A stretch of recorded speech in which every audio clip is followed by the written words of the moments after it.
So I know I'm not usually up there singing. That first song, Made for More, and Swing Low, Sweet Chariot were my request for today. Thought I was going to do this without crying, but that wouldn't be me, right? Barry came to me and said, oh, the elders met and everything. We have dates for who's giving the message. You're June 29th. And I said, okay. He said, what? We're not going away. I said, it's my mom's birthday. So she would have been 96 today. And you heard that bass at the end of that song? That was a man, but my mom could just match him. She had a bass, and I grew up with a different version of Swing Low, Sweet Chariot throughout my life through barbershop singing. And, my mom would, oh, so particular about that bump on the road. He just want to lay down his heavy load. And, I didn't do that justice for what she does, but she was just phenomenal. And I just thought that those really tied into what message God was giving me today to bring. So, who will you choose to be? We have a choice, right? God gave us the freedom of choice. And that's fitting. All of this kind of tied together. We've got 4th of July coming up. We talk about freedom. Sometimes we make some good choices and sometimes not so much, right? But there's still our choices. Who you choose to be is up to you. You don't have control over other people and what they do. But your choice is how you act, how you react, and how you choose to behave is up to you.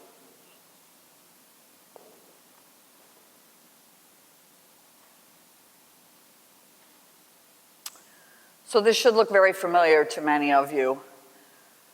It comes from the footprints in the sand.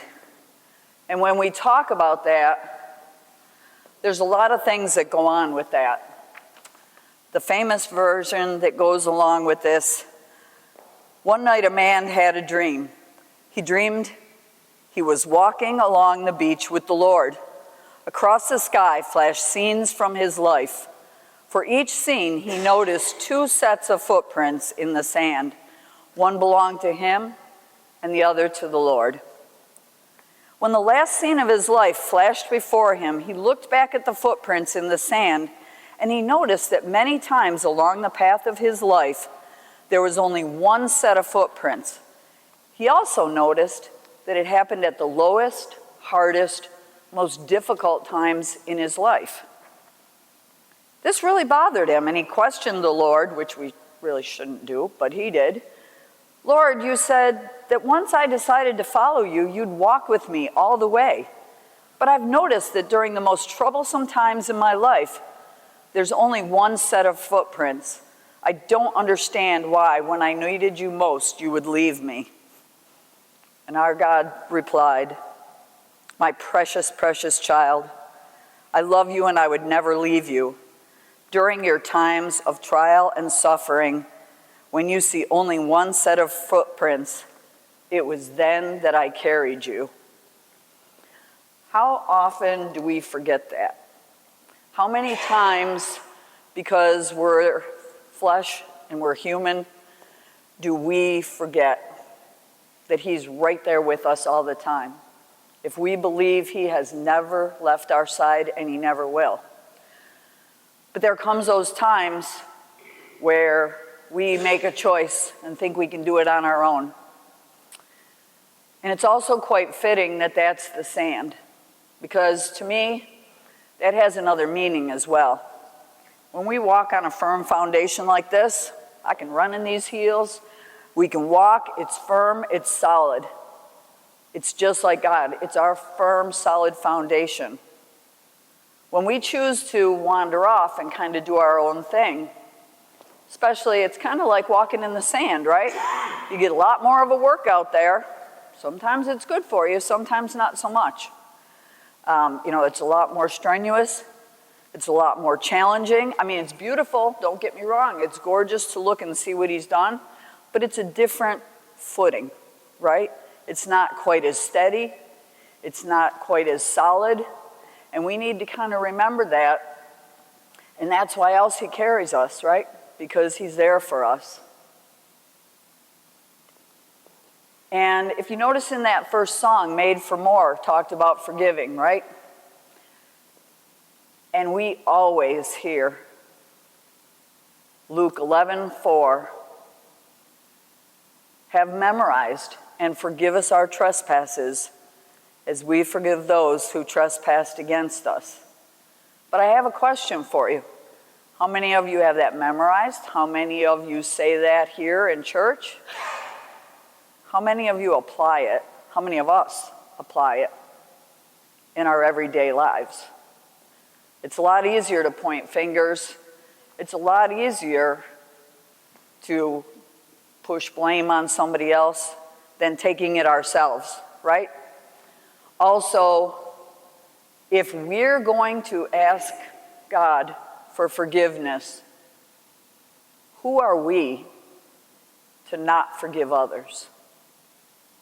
We need to keep in mind we're asking for that, but we're also saying, as we forgive those who trespass against us. That is our Lord's Prayer. Also, Ephesians 4:26 and 27. In your anger, do not sin. Do not let the sun go down while you are still angry. And do not give the devil a foothold. I think that last piece is what we tend to often forget. We've all heard, don't be angry, don't take, you have the right to be angry. God knows you're going to be angry. We all are at times. Things are going to happen. It's human nature. But how long we let that go on is our choice. And we're going to talk about that. Is it really our choice or not? It is. And there's a lot of different aspects to it. But also, it talks about do not let the sun go. We've all heard that, right? Don't go to bed mad. Don't go to bed angry. How many of us have? I got a bed in the other room. Sometimes his name, sometimes mine. We'll see, But it usually ends up in the middle of the night. One of us comes to the other or something, and that, was ages ago. Now it's only if the puppy, is snoring and doesn't let him sleep or something. But, we need to think about that because if you really dig deep and look into it, when you're talking about all this and you're angry and things are going on, that's not God working in your life. That's the devil right there, and you're giving him that power. We are giving him the power to sit back and be like, yep, there's another one. They're not talking. They're not talking. Look how mad this one is. Look how mad. He thrives on that. Our Lord doesn't thrive on that, and that's something that we really need to think about and remember. We're giving that power to someone else that shouldn't have it. Also, we see a gentle answer turns away wrath, but a harsh word stirs up anger. How easy is it for those words when you're in the heat of the moment, somebody's lashing out at you, it's super easy to lash right back, isn't it? And what does it solve? It doesn't do anything except intensify it, pour fuel on the fire, makes things worse. And, I don't do it maybe as well or as often as I should, but I'll step away sometimes. And it may not be a minute or 2 minutes or in somebody else's time that I'm ready to calm down and talk about it. But I try to have the sense to walk away and calm down a bit and come back to it. It's that harsh word, those heat of the moment. They call it heat of the moment for a reason, right? It's those heat of the moment decisions and words that we say that we don't realize till later how much they hurt someone. Sticks and stones, right? And it doesn't even have to be an argument going on. How many times has somebody done something and it wasn't on purpose, right? They didn't hit their finger with the hammer on purpose. They didn't fall down, they didn't, run into something on purpose. What'd you do that for? Oh, well, because I was bored. I'm sure that wasn't the reason, right? But wouldn't it be nicer? Somebody falls, are you all right? Let me help you get up. Thinking of what would Jesus do? What would Jesus want us to do? We have friends that she went through cancer, a lot of treatment, fibromyalgia, all kind of things with her arm and all kinds of things. And we all love to ride bikes together, but it's pretty challenging for her at times to get up a hill and to do something. And, she would be like, I'm not going to go. So more recently, she started more. But he noticed that she was still struggling at times, didn't have the strength for the brakes always, didn't do things. Instead of saying, why are you getting off your bike and walking it up the hill every time? Why are you, can't you keep up? He bought her a bike that has this little, I don't think it's technically called an electric one, but kind of, sort of, where she can flip the switch when she's going up the hill, and it'll kick in and help her get up the hill. How much better would we be if we did that instead of putting somebody down? Also, there's a difference between holding a grudge and having or holding steadfast to your boundaries, having boundaries. So there's a lot of difference between that. Holding a grudge, it doesn't do anybody any good, especially you. But there's boundaries. So does that mean that you let somebody repeat and repeat and repeat and keep doing the same thing over and over and over to you? No, you have control over that. They may be your best friend. They may be your husband. They may be your wife. They may be your mother. They may be your sister or brother, your father, whoever. But holding a grudge versus setting boundaries is different. Setting boundaries is saying, I'm not comfortable with that. This is who I am. I'm doing my best, but what you're doing is not acceptable. Now, do we try to help them? Do we try to lead them to Jesus and help them along the path? Of course we do. But we have control over ourselves. We don't have control over other people.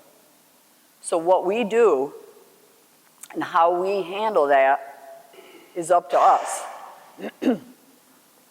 If we continue to let someone treat us that way, we continue to enable, we continue to let them think it's all right, it's not going to change.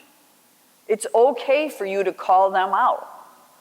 If you are friends or you are family or you should be able to tell somebody something, not scream and yell at them, talk to them in a nice way and say, what you're doing is not acceptable. And sometimes they don't realize it. So if you don't know it's broken, you can't fix it. But where the tricky part comes in is when they do know. When they continuously lie, or they steal, or they, are always trying to stir up trouble, or they know what they're doing. And if they don't, well, then shame on us for not calling them out on it and saying something. And then that's where the toughest decision comes in. You need to make that choice for yourself. Am I going to continue this relationship with this person, or do I need to step away? What's best for me? And what's best for them? Because if you're in that type of relationship, whether it's a friend, whoever it is, that's not healthy for either of you, and it's not helping anything.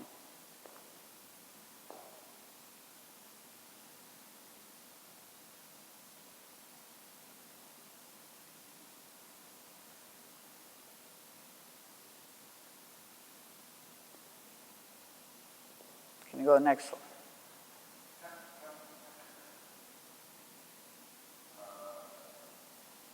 Technical difficulties, not moving?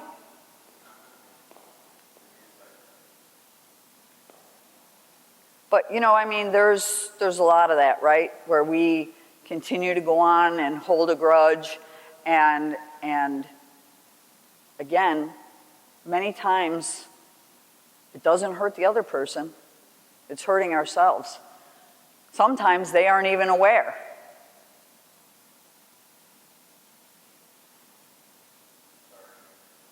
Not your fault. You knew I needed a drink, right?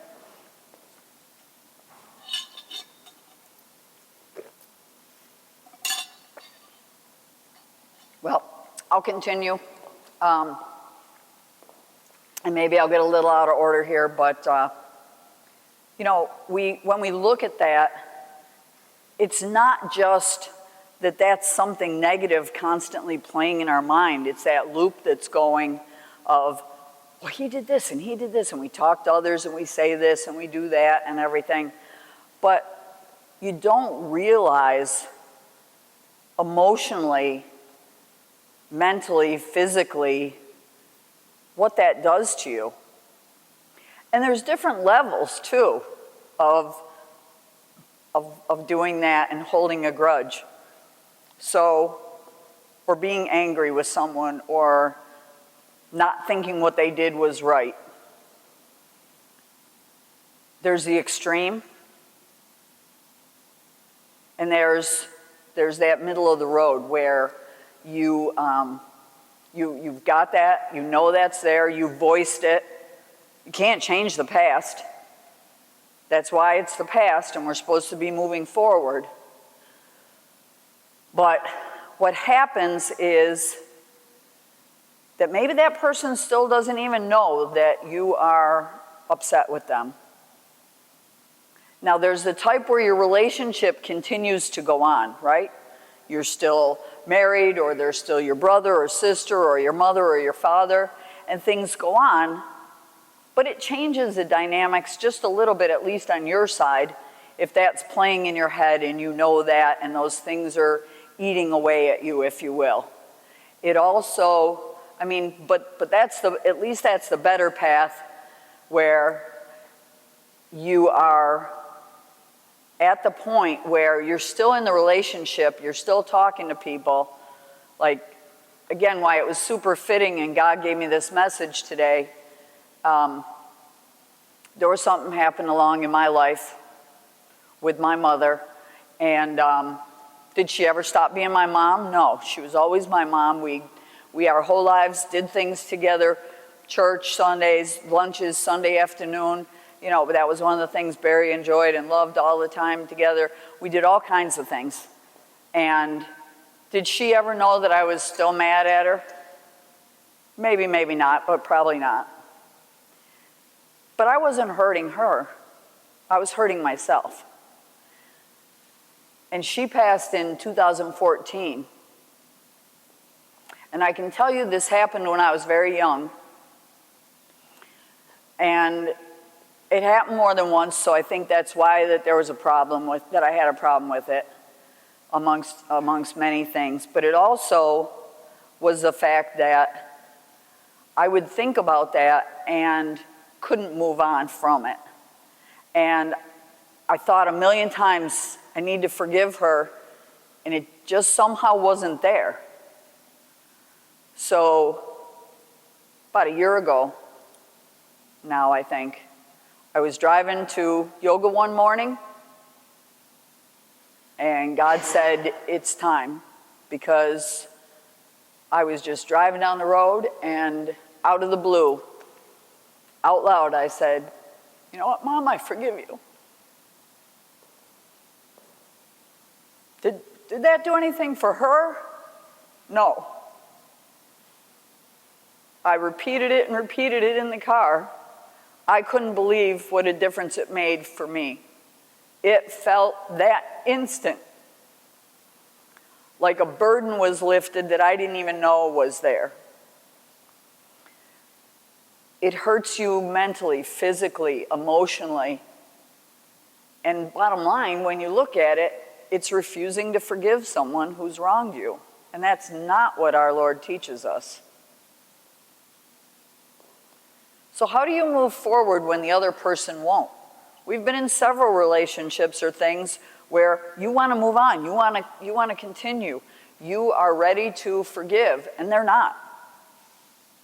But it's not like with me and my mom, where she had no clue and I kept going. It's in families, I think, is where I find it the hardest to deal with, is when that person completely shuts you down. They won't talk to you, they won't see you, they refuse to have anything to do with you. How do you do that in a family?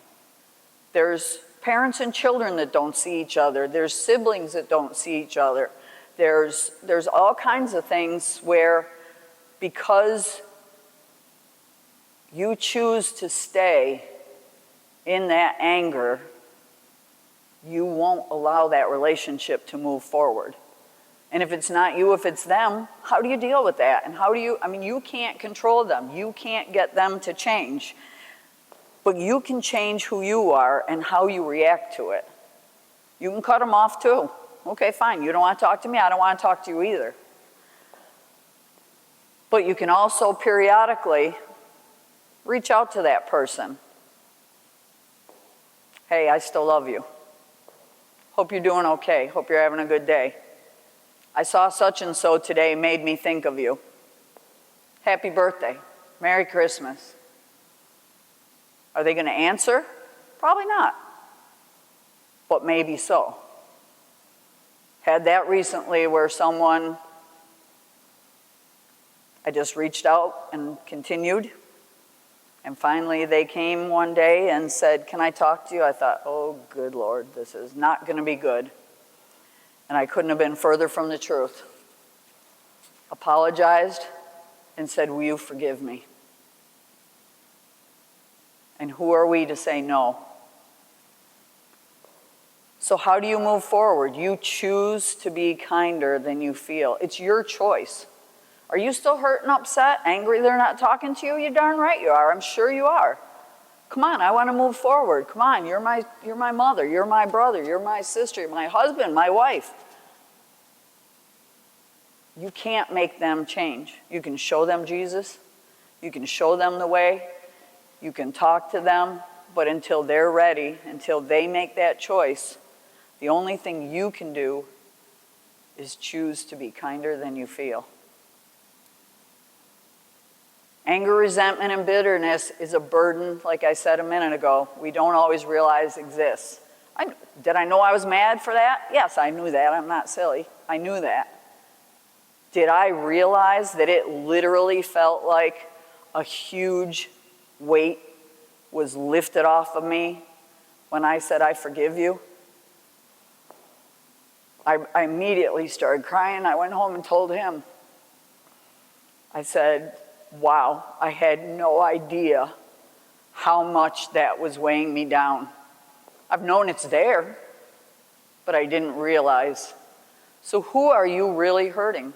Like we said, especially if it's a relationship where you're still talking, where you're whatever. If they don't know, you're not hurting them, you're hurting yourself. And it takes a long time to realize that. And when you're in the heat of the moment and you're thinking about it, that's not where you're at. But take that time to reflect. Let Jesus carry you. Don't forget that no matter what, when you're walking, you are never alone. He's always with you. So we go to Corinthians 13:4-8. Love is patient. Love is kind. It does not envy. It does not boast, and it's not proud. It does not dishonor others. It's not self-seeking. It's not easily angered. It keeps no record of wrongs. Why did I bold and underline that? Because we are really bad as human beings at doing that. Well, you did this to me 23 years ago, right? Or could have been yesterday, but how is it that sometimes we choose to hold on to the things that hurt us rather than the things that help us from that person. It keeps no record of wrongs. Well, you did that. Well, it's okay for you, but not for me. I'm as guilty as the next person of doing that. But does it make it right? Not at all. Is it going to help anybody? You don't want to alienate that person the way they're alienating you. If they're doing something, if whatever, again, they may not even realize it, or they've chosen to move on. But when you keep doing that, you get yourself, it's like that, the old Victrola, right? When it gets in that groove that's been played too long and you're stuck, and it just keeps going and going and going until you, zzz. You got to do that with your life sometimes. Love does not delight in evil, but rejoices with the truth. It always protects, always trusts, always hopes, and always, always, always perseveres. Get more flies with honey, right, than vinegar? It's the same thing holds true. You're going to get further in life in any relationship, whether it's work, home, wherever. A smile can do a big thing. And most importantly, love never fails.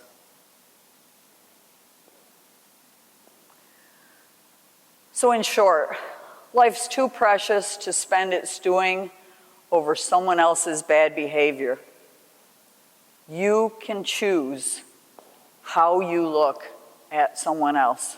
You can choose how you look at the situation. Do you need to have a flare-up and be over it 3.2 seconds later? No, nobody's saying that. But don't make it 3.2 weeks or months or years later. Don't make it 32 years later, God forbid. There comes a point when maybe you stop trying and you have to sit back and know that God has a plan, and if you're not obsessing over it, maybe others aren't either, and you're not causing more tension. Let it be what it is. They're the ones missing out. They're the ones that are holding that grudge. They're the ones that have all that pain and hurt that they are continuing to hold on to. Choose to forgive.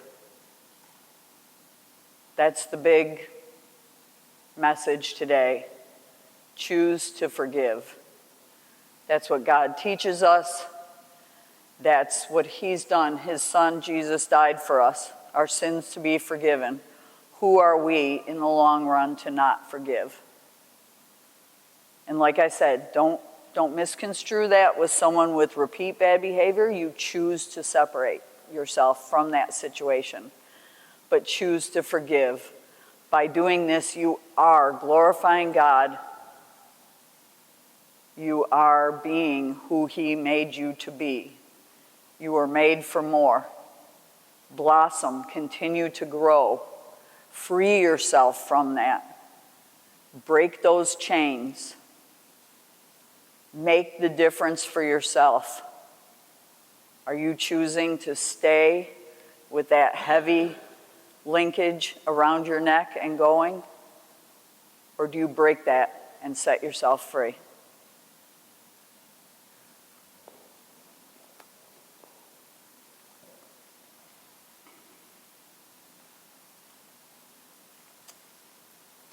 Are we doing prayers, or are we asking for prayers or anything? Okay. I'm sorry, what was that? Thank you.